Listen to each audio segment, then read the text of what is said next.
Hello, and welcome to the third webinar in the 2023-2024 Radiation Safety, Wellness and Webinar Series, Transport Canada's Client Identification Database, Impacts for Radioactive Material, TDG Class 7. Today, we'll be talking about the new requirement for registering with Transport Canada's Client Identification Database, with specific examples of how it relates to the transportation of radioactive materials, which is transportation of dangerous goods Class 7. Although the client identification database applies to all classes of dangerous goods. Please note that this is an information session only and does not constitute legal advice. Unless otherwise stated, information presented is based on materials available from the Transport Canada and professional experience. We will answer questions based on our examination of the documents, as well as our individual educational backgrounds and experience. But we cannot and do not speak on the behalf of any regulator. At the end of the presentation, as time permits, we will have a Q&A session. The final 20 minutes of today's webinar will be a movement break led by Charlmane Wong of Gong, Tai Chi, and Gong in Richmond Hill, Ontario. We ask that during the presentation portion that the audio and video be from the presenters only. To turn on closed captions with Teams, you go to More, Language and Speech, turn on live captions. Please use the chat feature for any discussions and post questions arriving from the content in the Q&A. This will help us find your questions for the allotted Q&A portion while allowing people to have a conversation in the chat. As the webinar is only 40 minutes in length and is immediately followed by our wellness session, time may not permit for us to answer all of these questions during the webinar. The answers will be posted on our website, along with a link to the video recording and a copy of the slides. This will be found under Education Webinars. I will be sending out a confirmation of attendance email after the webinar and will include a link to that page with that communication. I will also include the topics covered and the length of time spent in the webinar, as some people have requested this to send to their professional association. I'm now going to turn the webinar over to Laura Boksman, who is our senior scientist here at the Institute. And Laura has years of experience both as a health physicist and in particular with working with transportation of Class 7 dangerous goods. So Laura, I'm going to turn it over to you. Thank you. Oh, you're okay. Thank you, Lynn. Remember to unmute. Excuse me there. Oops, sorry. Teams decided to go underneath everything. There we go. Okay, welcome to the webinar. So today, where did Teams go again? There it is. We're going to talk about the updates to the TDG regulations. So these are new requirements under Canada's Transportation of Dangerous Goods regulations that require registration via Transport Canada's Client Information Database, which is often abbreviated as CID. This webinar is going to provide some specific examples on how the new registration requirements relate specifically to radioactive material or TDG Class 7 goods. It should be noted, however, that the amendments to the TDG regulations apply to the transportation of all dangerous goods classes in Canada, and the majority of this presentation actually does apply for all types of dangerous goods. If a person or a company transports other dangerous goods, registration will still be required, but this webinar will not be providing the exemptions or any other information or examples other than those relating to radioactive material. So in this presentation, we will discuss when the regulations were updated and why, who does and who doesn't have to register, the due dates for registration in the client identification database, what the ongoing registration requirements will be, along with enforcement. We will discuss the information that's required and an approximate time taken. And then at the end, as Lynn mentioned, we'll have a question and answer session as time permits.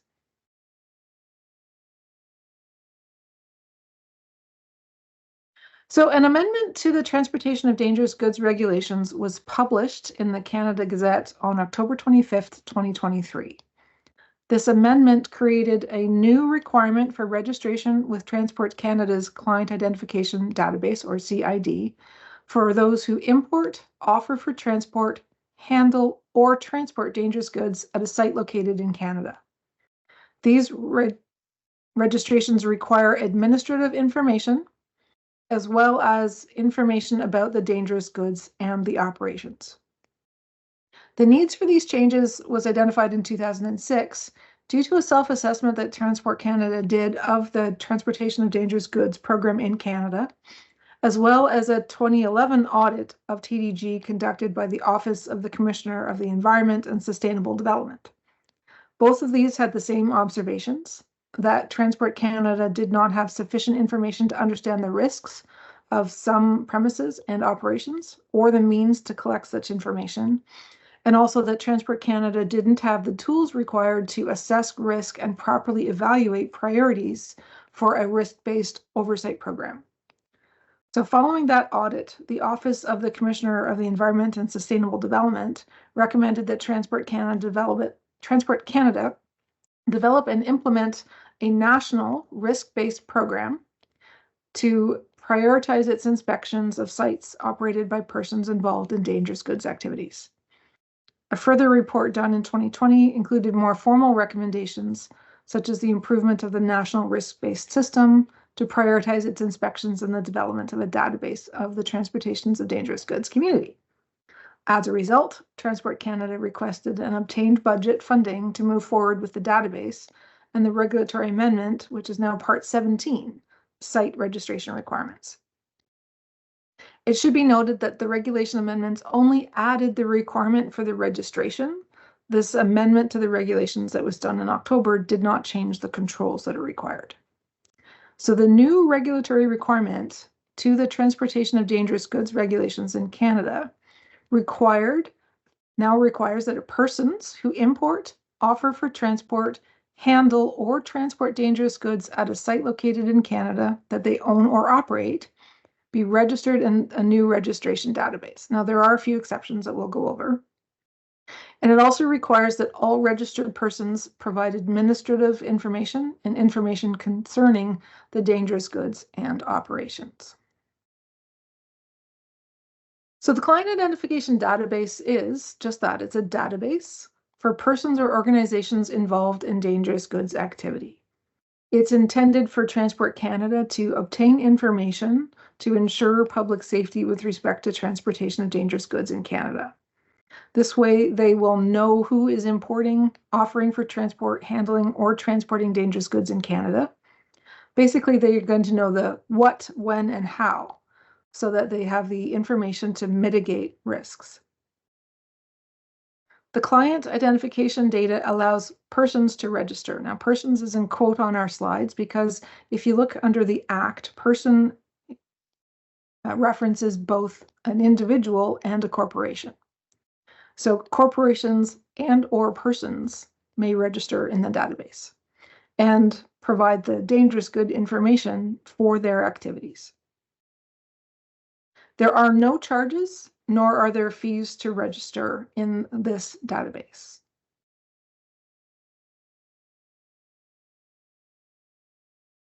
So registration is required by a person or by a representative for an organization who imports, offers for transport, handles, or transports dangerous goods at a site that they own or operate in Canada. Person must not do any of those dangerous goods activities unless they are registered, or a person or company must not. There are some exceptions which we will cover in the following slides. The Radiation Safety Institute of Canada actually asked Transport Canada for clarification as to whether all individual persons employed by an organization must be registered in the client identification database, or if it was sufficient if the organization that they're working for is registered. We are still awaiting a response from Transport Canada, but based on the way that the database is structured, it appears that registration of the organization is sufficient, as there actually are no options for registering the staff at a particular organization or site. Once we get information from Transport Canada on our query, we will update that information on our website. So With respect to the client identification and registrations, it talks about persons who perform dangerous goods activities, and that includes the importing, offering for transport, handling, or actually transporting dangerous goods. One does not need to register for Transport Canada's client identification database for dangerous goods activities if the goods originate outside of Canada and are passing through Canada to a destination outside of Canada. So in other words, they are just passing through and they're not stopping. No handling is being done within Canada. I shouldn't say stopping because you can stop for food or things like that, but there's no unloading, there's no other handling occurring. It comes in and then it leaves. Similarly, one doesn't have to register in the database for dangerous goods activities being performed at a site in quantities necessary for an officer to carry out their duties with respect to the enforcement of federal or provincial, municipal law. In addition, a person or organization does not have to register with the client identification database if they conduct cross-border movements and do not have a headquarters in Canada and do not operate a site in Canada for those activities. Registration is not required if they are foreign carriers moving materials cross-border, again, who do not have a headquarters in Canada and who do not own or operate a site in Canada for those activities. Registration is not required for those who only receive dangerous goods if those persons do not import, offer for transport, handle, or transport such materials. And they do not need to register for the operation of one or more oil wells. But note that if the person or company does other types of dangerous goods activities other than the oil wells, they would have to register for those. In the regulations, a site means a permanent location where dangerous goods are imported, offered for transport, handled, or transported, and are in the direct possession of the person conducting these activities. It does not include a location where dangerous goods are used only during the scope of a person's work. So, for example, where they are not imported, are not prepared for or offered for transport, or are actually transported. So, for example, if you have an irradiator system that is never transported, it stays in the irradiation room in the facility, then registration would not be required for that.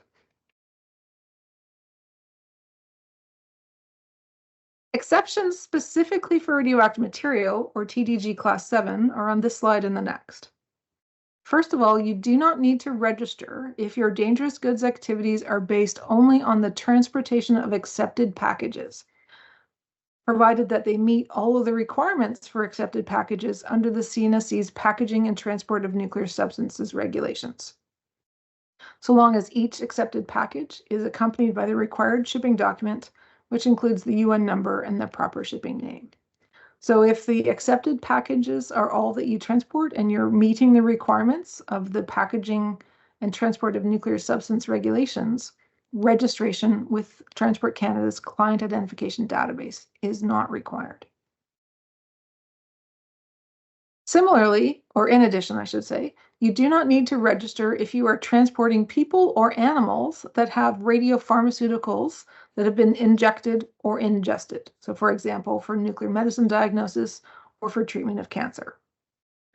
Similarly, registration is not required if your radioactive materials are moved only within a manufacturing or processing facility for which public access is controlled. Let's go through a few examples with respect to radioactive material. So example 1 is a diagnostic imaging clinic. So if this for this example, the diagnostic imaging clinic receives radioactive material for work done at the clinic, but doesn't transport radioactive material outside of the clinic. The clinic controls access to the areas in the clinic where the radioactive material are handled and stored, and it does not ship any radioactive material out. So it waits until it's decayed enough to dispose of it as non-radioactive material. Such a clinic would not need to register in the client identification database. Our second example is a hospital with a nuclear medicine department. This will receive radioactive material for the work that they do. If this department decays the waste sufficiently to dispose of it as non-radioactive waste, but does do some shipments. If the shipments are only Class 7 shipments as accepted packages, then registration would not be required. If the hospital was to ship anything other than accepted packages, such as a Type A or a Type B package, then registration would be required. Our third example here is the university laboratory. So this laboratory in our example works with loose radioactive material. They control public access to the laboratory. If this university ships out its contaminated glassware for disposal, but only ships them as accepted packages, registration is not required. If that university laboratory was to ship out their waste as other than an accepted package, such as Type A packages or Type B package, registration would be required. Our final example is nuclear gauges. Nuclear gauges come in two forms. They come as either fixed gauges or portable gauges. For portable gauges, these units are typically stored in one location and then are routinely transported offsite for use using either a Type A or a Type B package. As such, registration for portable gauges would definitely be required with the CID. For fixed gauges, it will depend a little bit on how they're used. Fixed gauges are usually mounted to equipment or piping and stay in place during their use. If all of their calibration and maintenance is done on site at the facility and they are not shipped or transported off site, then registration for those fixed gauges would not be required. However, if those gauges are transported off site for calibration or maintenance, even if it's only done once per year, registration would be required.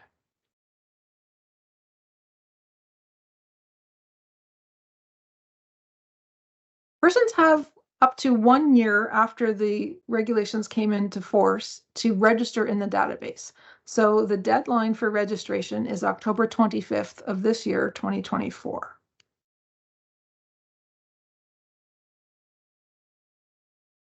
Enforcement of the client identification database is intended to follow the same approach as other violations under the Transportation of Dangerous Goods Acts and Regulations for Canada. Monetary penalties are not expected. They are likely to occur only for extreme or repeated offenses. They do plan a graduated enforcement protocol. So the intent is that the first offense, Transport Canada would issue an inspection report identifying the violation and the required timeframe to come into compliance. For any additional offenses, they would impose increasing enforcement actions, and those could range from contraventions up to criminal prosecution.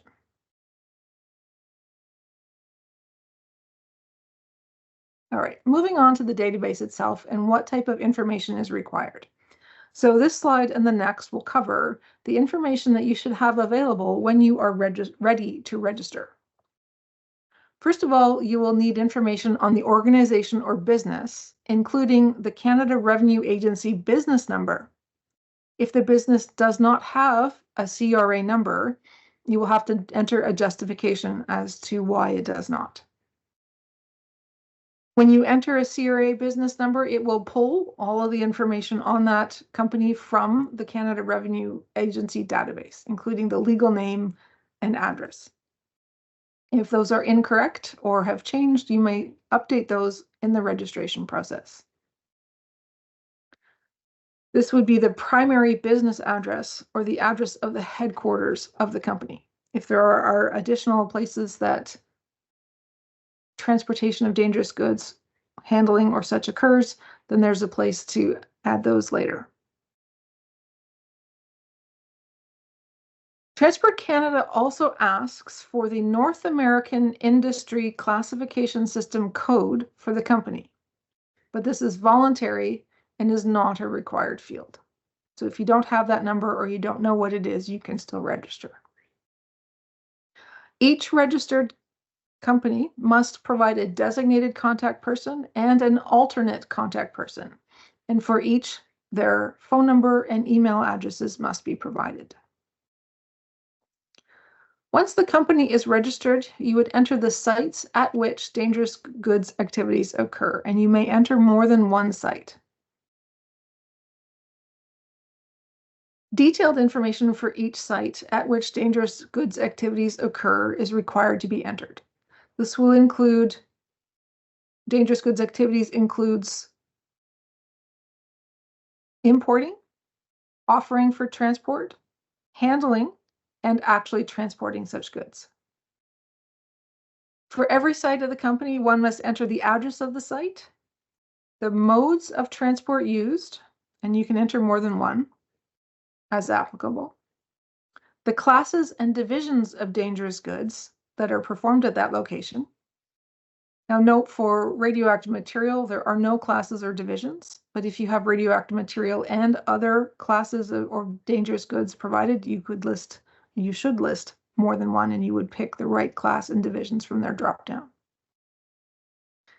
You would also indicate the type of dangerous goods activities that occur at each site, whether it's importing, offering for transport, handling, or transport.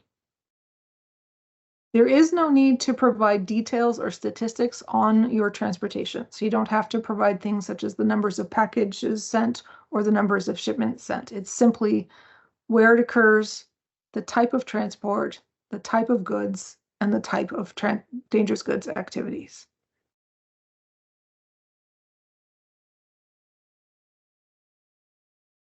When you're ready to register, you'll go to their site and you'll have to choose a sign-in method, which requires verification.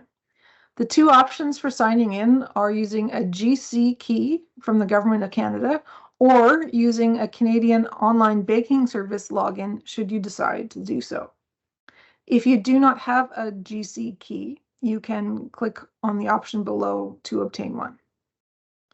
So a GC key lets you securely access Government of Canada online services. And when you register, you'll create a username and password that you choose, as well as security questions to help keep your information secure, but let you recover your password. Note that your alternate will also have to sign into the database, and the alternate will have to choose one of these options for site verification as well. If it happens that you need to register more than one company, for each company, that person who's registering it will need a unique GC key, and in the client identification database, you will need to register with a unique email address. If the secondary contact is the same as any other registration, that secondary contact will also have to have a unique GC key and a unique email for each registration.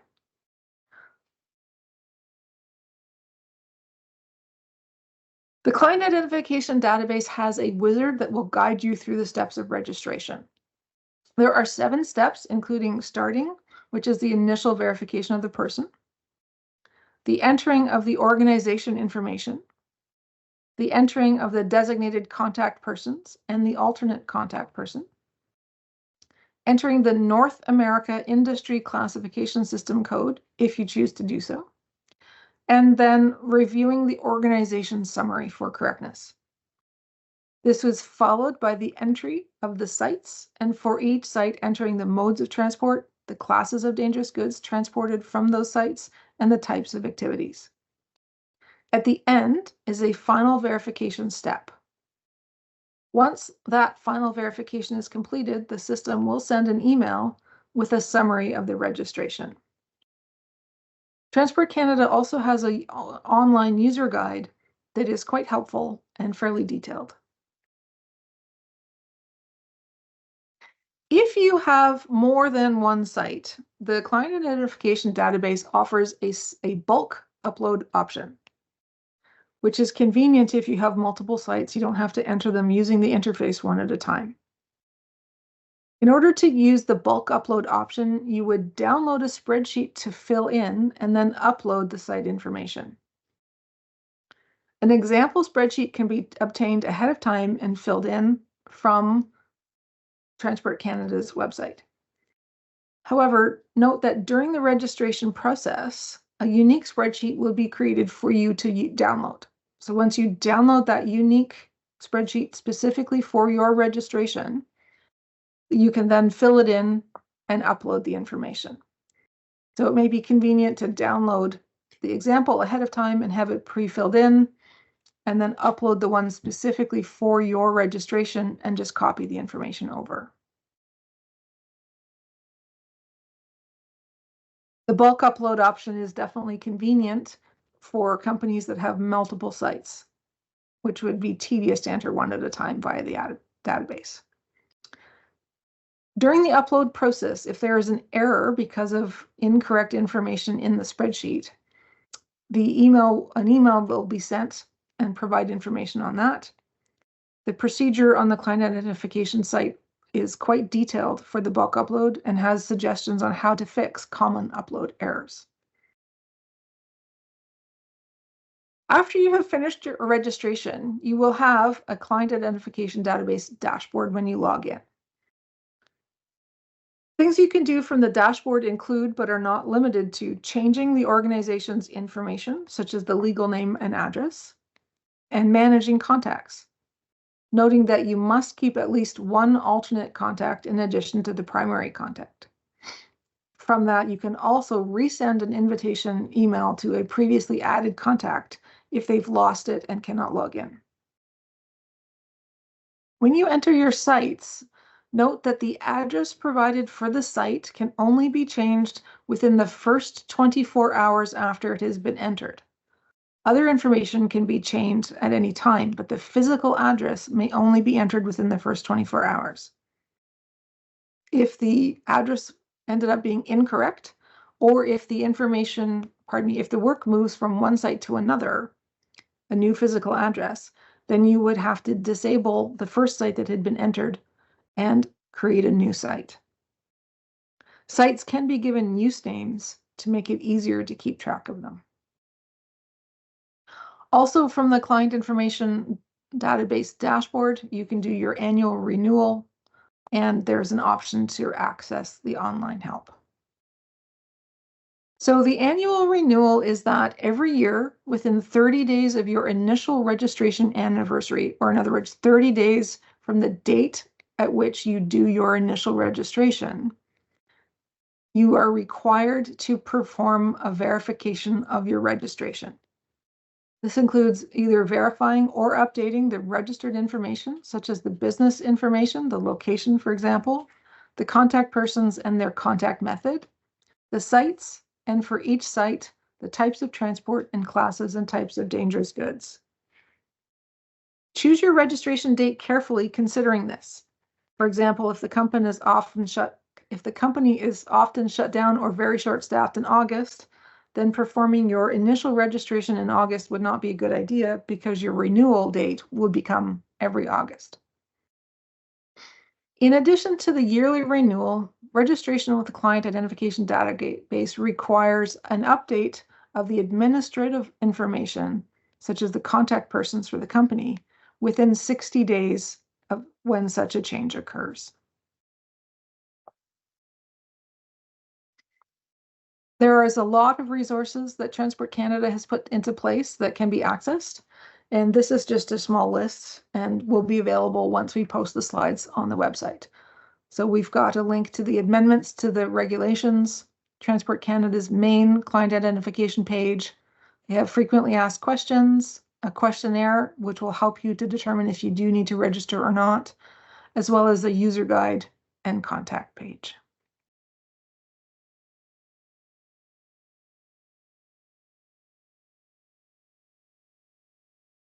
Thank you. My turn again. So thank you, Laura. So we're now going to open the webinar to the questions from the participants. First, I'm going to go through the ones that were received during registration that weren't specifically addressed in the presentation that Laura put together. If we run out of time, I think we're doing fairly well for time, but we may not get a chance to answer every question, or Laura may not have the answer right off the top of her head. That what we'll do is we'll go back and we create a PDF document with the questions and answers. By Friday, I hope to have the video up and then I send her the email and I'll have a link to where on the website you can find a copy of the slides, the video, and the Q&A document. So for now, let's go over, and one thing, if Laura doesn't mind going to the next slide, is please remember that we are not representatives of Transport Canada. The answers we are giving are based on our research and experience. If you wish to have a definitive answer, it must be asked to Transport Canada as the regulator. If you don't mind going back to the previous slide there, Laura, it has the, sorry, there we go. yeah, that's their contact information. So if you go to their contact page and select programs, then you find your region in the drop-down. It will give you the phone number and mailing address for your area. So with that, we'll go to, there's 3 questions we'd like to have time to address. And the first, Laura, is the registration done by organization, site, department? How is it structured? Thanks, Lynn. So as we mentioned in the database, the database is set up in a hierarchy where the top level of registration is for a company or an organization.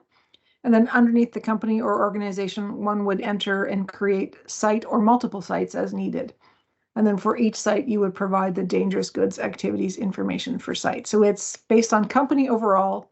And then within a company, you would enter the multiple sites, if they do exist as multiple sites, where that registration or where the transportation of dangerous goods activities occurs. All right, thanks. Someone had asked, the wording does not include a location where dangerous goods are used only in the scope of a person's work. Makes me wonder if we need to register. Is a site our whole campus, or is it a site, an individual room or building? That's a very good question. This might be one that further clarification for Transport Canada would be a good idea. But one of the things that I think you can look at is whether or not you would have to follow the regulations for transporting the radioactive material. So under the packaging and transport of nuclear substances regulations, you don't have to follow the regulations if you are transporting within your place of work, if it is on property where access of the public is controlled. So within a building, for example, going from one lab to another, if you have access control and you don't have to follow the transport regulations, for example, you don't have to use specific packaging or shipping documents to go from lab A to lab B because the public is not allowed in that area, then I don't believe that registration would be required because you're not shipping. You're simply moving within that place of work. But if you are transporting from one building to another, maybe lab A is in building 1 and lab B is in building 3, and to do that, you have to go on a public road or public walkway, then the regulations would definitely apply. You'd have to follow all of the requirements of the packaging and transport of nuclear substance regulations. And as such, I believe that registering with the client identification database would also be required based on the exceptions, right? If you're only transporting accepted packages, then you would still not have to register. So if you're transporting from lab A to lab B through public walkways of other package types, such as type A or type B, then registration is likely required. All right, thank you, Laura. And then this was a fairly specific one, but it could apply to many different places having the same question. Working for AAFC with several locations, over 20, is the expectation to create one departmental account? Yes. So the expectation is to create one registration for the company or the organization. And then underneath that, you would have your site. So in this case, you would create one registration for AAFC. And then within that registration, you would enter your 20 different sites. And for each site, you would provide the information required. This would be a very good example of when the bulk upload capability will be helpful. Yes, for sure. Now I'm going to move into some of the Q&A that comes, and we have about 5 minutes here. We'll see what we get through. And again, Laura, if there's some that you say you're going to have to go back and research and we'll write up, just let me know. Of course. So is the onus going to be on a shipper to ensure that receiving site has registered, assuming they are a separate entity? Oh, that's a very interesting question. I don't believe that the onus is on anybody other than the actual people who are performing the dangerous goods activities to do the registration. It's not the same as verifying that somebody has a license before you ship radioactive material to them. there's nothing in there that says you can't ship if they aren't registered. It's just requiring registration for each site. So I don't believe there's any onus on anybody other than the organization themselves for their registration. Okay. If an organization plans to ship a UN number not listed in the initial registration, is the organization required to update the registration prior to shipping, or can it be updated during the 1-year review? That's a good question. From what I have read, it appears that Transport Canada expects the initial registration to represent what has been done in the last calendar year, so the last 12 months. And then at your renewal, you would be updating it based on what they had done in the previous 12 months. This might be something that would be worth verifying with Transport Canada. Yeah, so hold on that. We will verify with them. If we do not ship our sources normally, haven't been sent out since purchased, but would need to in the event of future decommissioning or repair, do we need to register now, or could we register in the future when the need to repair or decommission arises? Right. So if you are not regularly transporting material now, you don't need to register now, but you should register once you have to do the shipping. And again, we can verify with Transport Canada the 12-year previous, but I don't believe you have to register up until that point anyways. Yeah. That this is a similar question. If a business or owner of fixed gauges occasionally dispose of the gauges, will registration be required? Yes, but not, it doesn't appear so immediately. Yeah, exactly. Now, if they use a company to come in and move those gauges for them, and they are the ones completing everything, that might need to be verified, right? Right. So if a company owns the sources, but they are not the ones that are preparing it for transport, they aren't the ones offering for transport, and they aren't actually handling and transporting, then they don't have to register.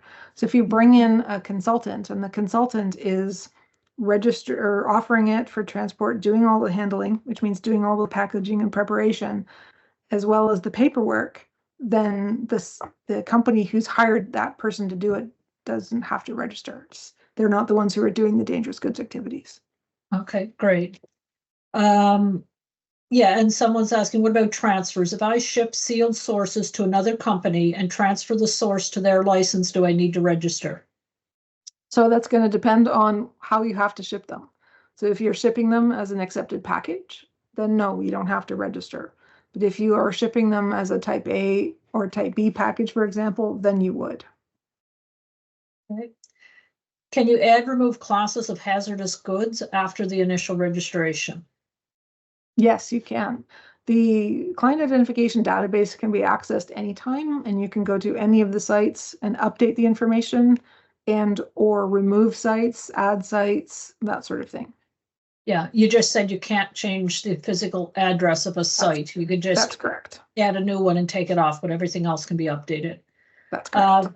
Have you seen anything where Transport Canada made any security guarantees for the database? I'm going to have to get back to you on that one. I do believe so, and that's part of the reason why they're using the client identification or the GC key or Canadian banking registration is for verification of people who are coming in to get that information. But I'll have to double check as to what they promised for privacy. Okay, I know there were a couple of questions. There's some people can't find the Q&A isn't showing up as an icon for them. So I'm just going over to the chat because I know they're if we do not ship our sources normally, haven't been sent out since purchased, but would need to in the event of decommissioning, repair. Okay, we already answered that. And then my question is, those Canadian nationals registration are required by the IAEA recommendations or not? This is a specific to a Transport Canada regulation. Correct, Laura? I didn't answer. Can you say the question again? I was trying to find it and read it at the same time, but it's in the chat. It's a question from France, and it says, my question is, for Canadian nationals registration are required by the IAEA recommendations or not? I think this was developed separately from the IAEA's regulations. Yeah, this was developed for Transport Canada so that Transport Canada can have an understanding of what types of dangerous goods are being shipped in Canada and by who. So they can get an idea of what's there so that they can adjust the way that they're regulating if they find that they need to. So for example, if part of their inspections finds a particular issue with goods type X, then they would have in the database all of the people who transport that class of goods, and they can send out targeted reminders to the groups to say, hey, this is the type of thing that we're seeing. So it has nothing to do with the IAEA recommendations. It's based on the need for Transport Canada to understand what's being shipped and handled in Canada. Yeah, and I'm going to take one more out of the chat, and then we're probably are just about out of time. I guess we're going to go over time. So the question, if it's someone who's not registering, but because of the fact that it's coming from outside Canada and it's just going straight through Canada and out the other side, but the package gets damaged for whatever reason, who's responsible for repairing and clearing it up for re-export?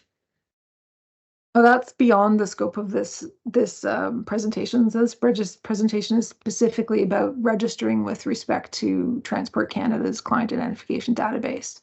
And accidents or incidents that occur during transport are in a different part of the regulatory environment and aren't covered by this presentation. Yeah, So you're not required to register, but you're still required to follow all the regulations, all the other regulations around transport. Right. So that would be in the packaging and transport of nuclear substance regs and the TDG Class 7 regulations for transport. If it is Class 7, if it's not Class Yes. 7, then the rest of the dangerous goods regulations apply for whatever type of class that's being transported.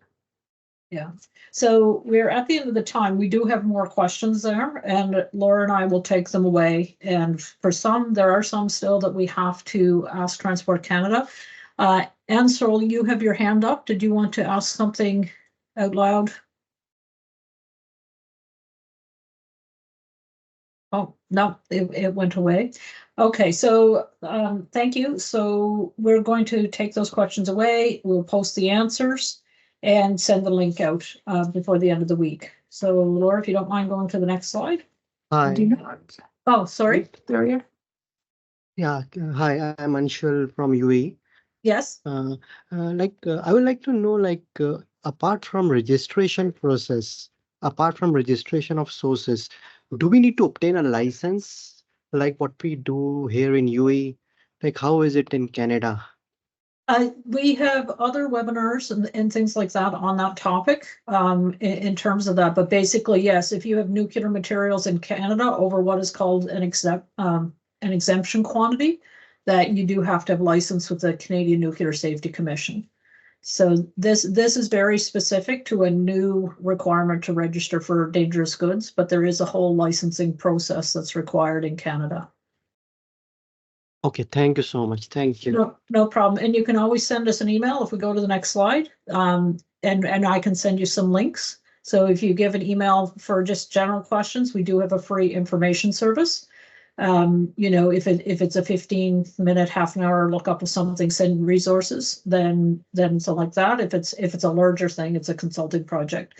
So you can always reach out, get a hold of Laura or I, and the other scientists that work here at the Institute.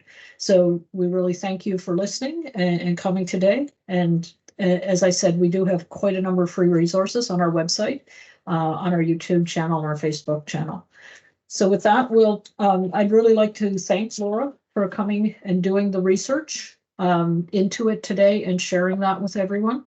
It's very much appreciated, and glad to have you on as the senior scientist here, because it's a wonderful resource for us to have and to share with the public. So thank you, Laura. Thank you for having me, Lynn. Thanks. And thank you everyone who came today. This was a very well-attended webinar. We're going to now move on to our 20-minute wellness break in the form of beginner Tai Chi, led by Charlmane Wong of Jiang Tai Chi and Qigong in Richmond Hill, Ontario. So my name is Charlmane. I'm from Gong Tai Chi School. I encourage you to visit our physical site in Richmond Hill. I'm doing it virtually right now out of my own basement. So for those who have done this before, today's session is again going to be a practice session. For those who haven't done Tai Chi or any of these sessions before, just feel free to follow along. It should be pretty straightforward. All right, so now, first of all, let's get off our chairs and just stand with our feet slightly apart, about shoulder width apart. Let's do a couple of warm-up exercises before we actually start to do a couple of Tai Chi moves. Now, so first of all, we stand here nice and tall, relax, shoulders down. Then we're going to interlace our fingers. Put the hands with the palms up, just right under your belly button. Now the first move, warm-up move, is just going to be raising your hands up to about chest height. Then turn the palms upward and start stretching upward towards the ceiling as you take a deep breath in. Then you release your fingers, relax your shoulders, and start to exhale as you put your arms down and slightly sit back a little bit with a very small squat. And then we repeat that again. Slowly take a long, deep breath in. Breathe out.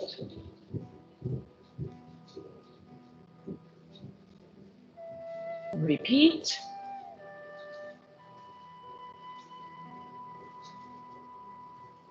Long, deep breath in. One more time. As we stretch up and take a deep breath in, slightly tuck your tailbone in as well. That would straighten our lower spine a little bit. That would help with taking a deeper breath. Now, there we go. Breathe in.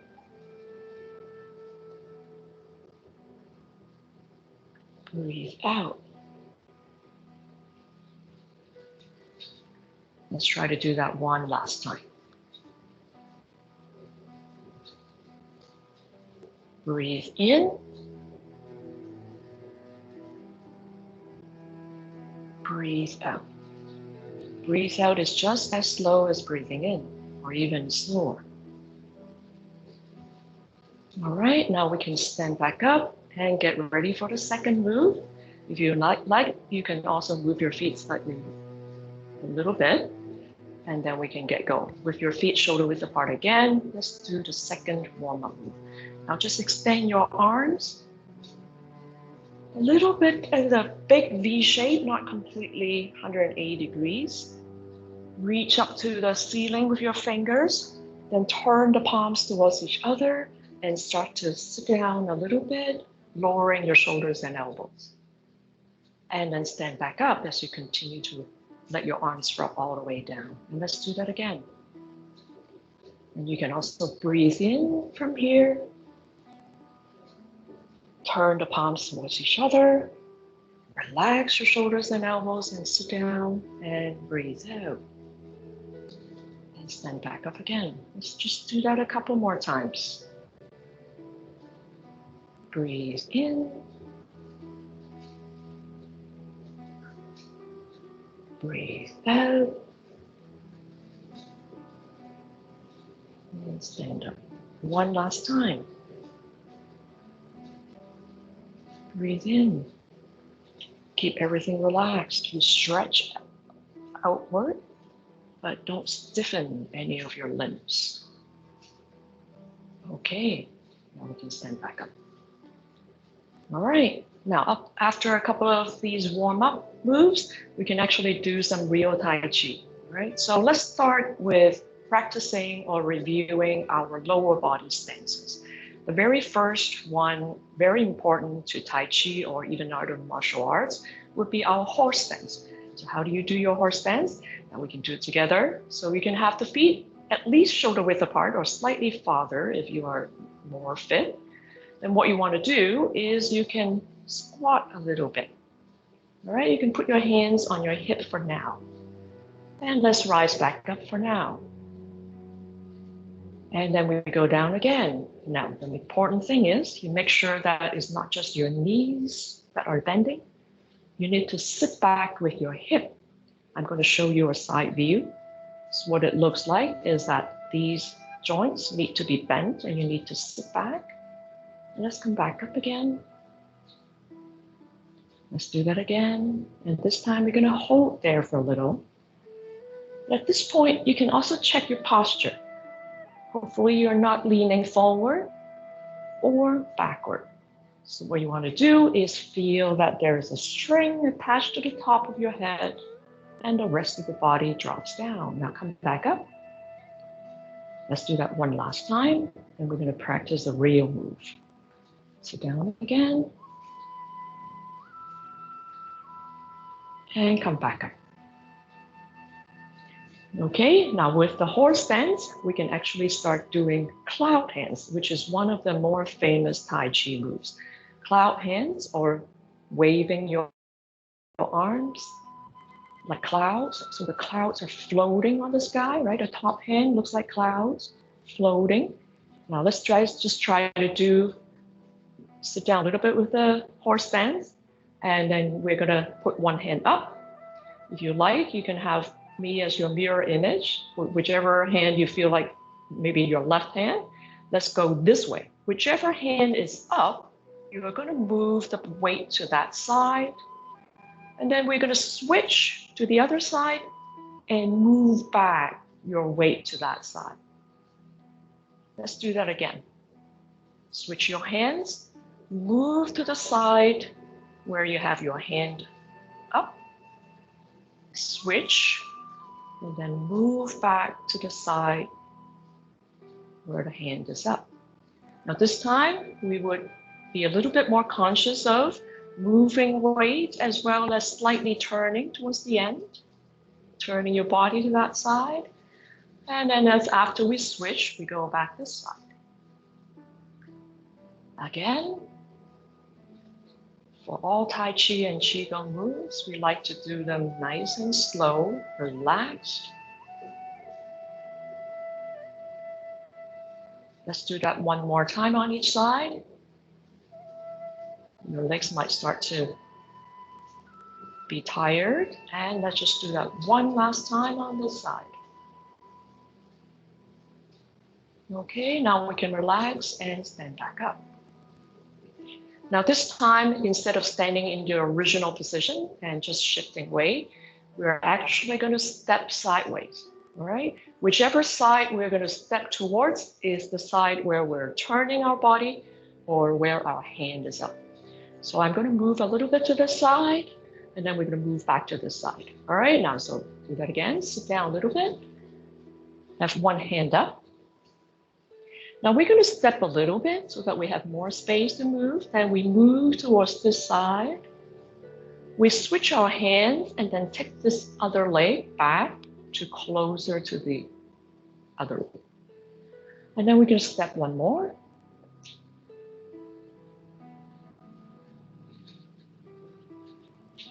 And come back.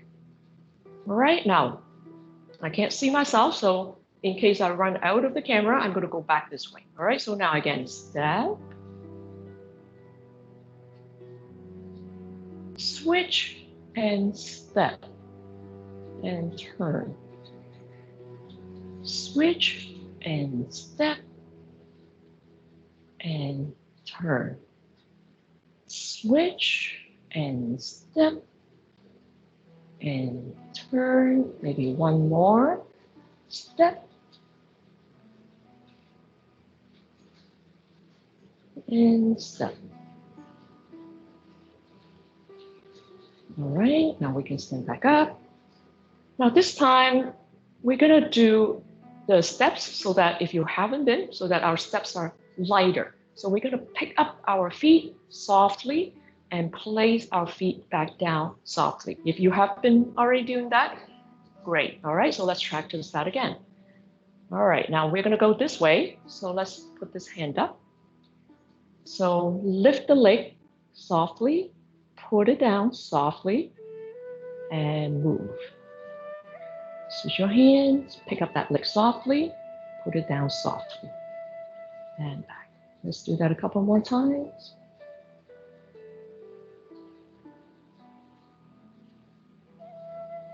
The key for this is to maintain your weight on the standing leg. That's why Tai Chi is done so slowly. It's a test of your balance and your lower body strength. One more.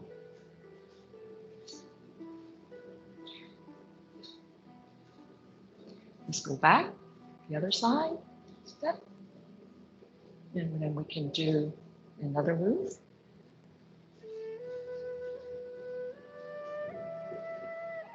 Keep your shoulders relaxed.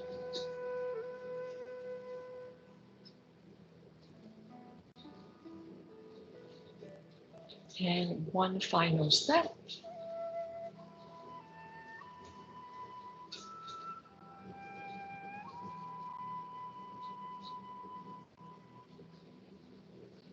Okay, then we can stand back up. All right, now let's quickly do a review of the second move. The second move requires us, instead of going sideways, to go back and forth. Now there's a stance that we call a bow stance. It's almost like a lunge. If you go to the gym, you know what a lunge looks like. The back leg is the arrow in a bow and arrow. So it has to be a little bit straighter than a typical lunge. The front leg is a little bit bent. That's the bow stance. All right, so now you just practice using the other leg forward. The front foot turned, is pointing directly to the front, and the back toes are turned out a little bit 45 degrees with your hip skirting to the front. All right, so that's the bow stance. Now, just to review, the arms of this move that I'm going to do with you is called the parting Walla horse's mane. So we're just going to have two hands facing each other on one side of the body. Just pick your side. And then as we open the arms, the lower arm goes diagonally up. The upper hand just press down. Let's do that the same side again. Now we haven't added our legs yet. Again, nice and slow, relaxed, arms extended, but not stiffened. Let's do that on the other side, same thing. Both hands facing each other, body slightly turned to that side to begin. As we turn back, we spread out those two arms.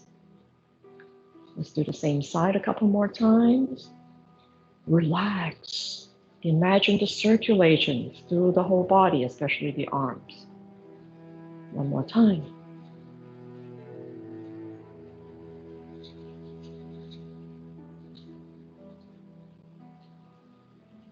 All right, now let's try to do the legs. A little bit challenging for total beginners.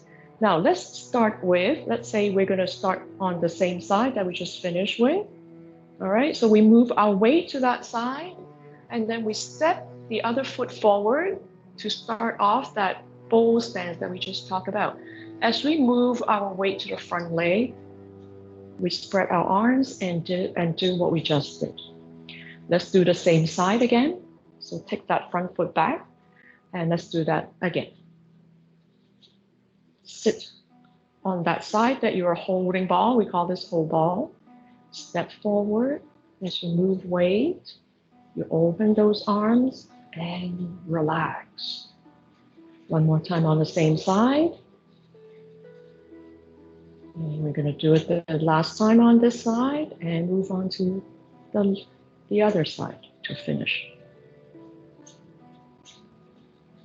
All right, now let's try the other side. Ready, step.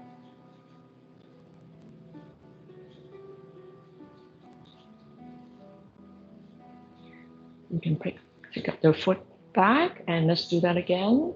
Hold ball, palms facing each other. Step forward, slowly shift weight, extend your arms, relax. A couple more times.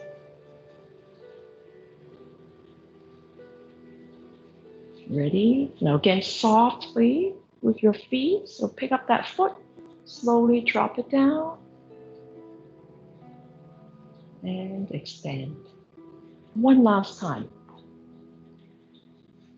Hold on, move the weight, half squat on that leg, pick up that foot, slowly put it down, and extend. All right, so those are the moves that I'm going to introduce to you. So hopefully those are simple enough and you can practice at home. Now let's, before we finish, do a little bit of a cool down exercise. All right, so again, stand still with your feet shoulder width apart. Let's place the palms upward and lift them up to about mid-waist. Turn them towards yourself and place them back down. So kind of making circles. But at the same time, this time we're going to add our breathing. Breathe in. Breathe out.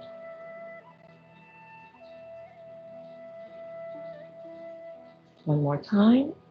Breathe in.